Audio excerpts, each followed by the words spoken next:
ఏమైనా తెలిసిందా? తనకి 2-3 సంబంధాలు వచ్చినాయి. అందులో ఏదైనా ఒకటి ఖాయమవుతుంది. తనని మర్చిపోవడం కరెక్ట్. ఎలా మర్చిపోవాలరా ప్రాణంగా ప్రేమించిన తర్వాత? ఇలా బాధపడేదానికన్నా అమ్మాయి వచ్చినప్పుడు తీసుకొని వెళ్ళి పెళ్లి చేసుకొని హ్యాపీగా ఉండొచ్చు కదా. అవునరా, తప్పంతా నాదే.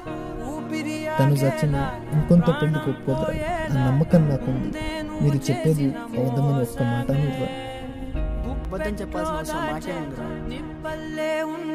అక్కడ పిల్లంతా తన ఇష్టంతో జరుగుతుంది. వెళ్దాం దారం.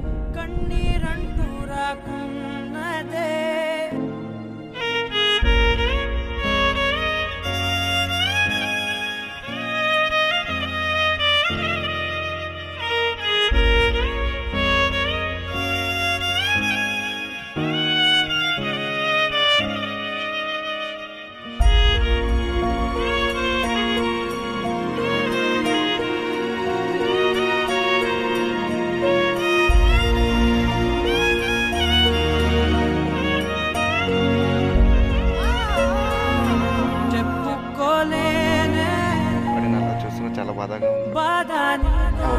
నాకు కూడా చాలా బాధగా ఉంది.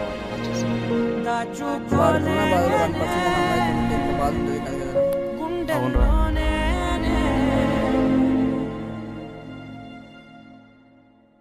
నిన్నే నమ్మి చేశానే నేరం, కల్లే తెరిచి వెళుతున్న దూరం, ఊపిరి ఆగేలా ప్రాణం పోయేలా ముందే నువ్వు చేసిన మోసమే. గుప్పెట్లో దాచే నిప్పల్లే ఉందే నీతో గడిపిన ఆ కాలమే.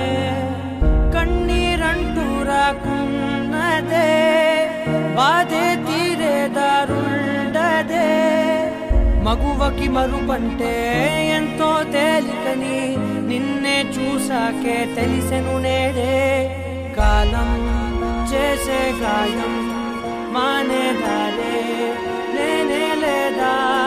నా గుండెల్లో ముల్లే గుచ్చి చంపేసావే నన్నిలా. చెప్పుకోలేనే బాధ నీతోనే, దాచుకోలేనే.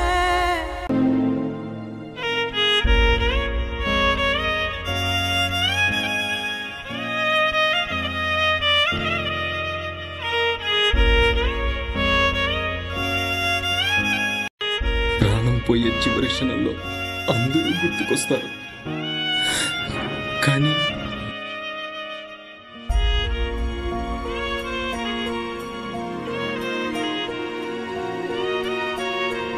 బ్రతికే అవకాశం ఉండదుగా. ప్రేమ పవిత్రమైనది, ప్రాణం విలువైనది. మీరు తీసుకునే నిర్ణయంతో ఓ కుటుంబాన్ని జీవితకాలం బాధను అనుభవించేలా చేస్తారో, లేక మీ మంచి మనసుతో మా ప్రేమను అర్థం చేసుకుని చిరకాలం సంతోషంగా జీవించమని ఆశీర్వదిస్తారో, నిర్ణయం మీదే. నా ప్రాణం పోయేలోపు నిన్ను ఒక్కసారి హత్తుకొని ఏడవాలనుంది, కానీ ఆ దేవుడు నాకు అవకాశం ఇస్తాడో లేదో. ఇట్లు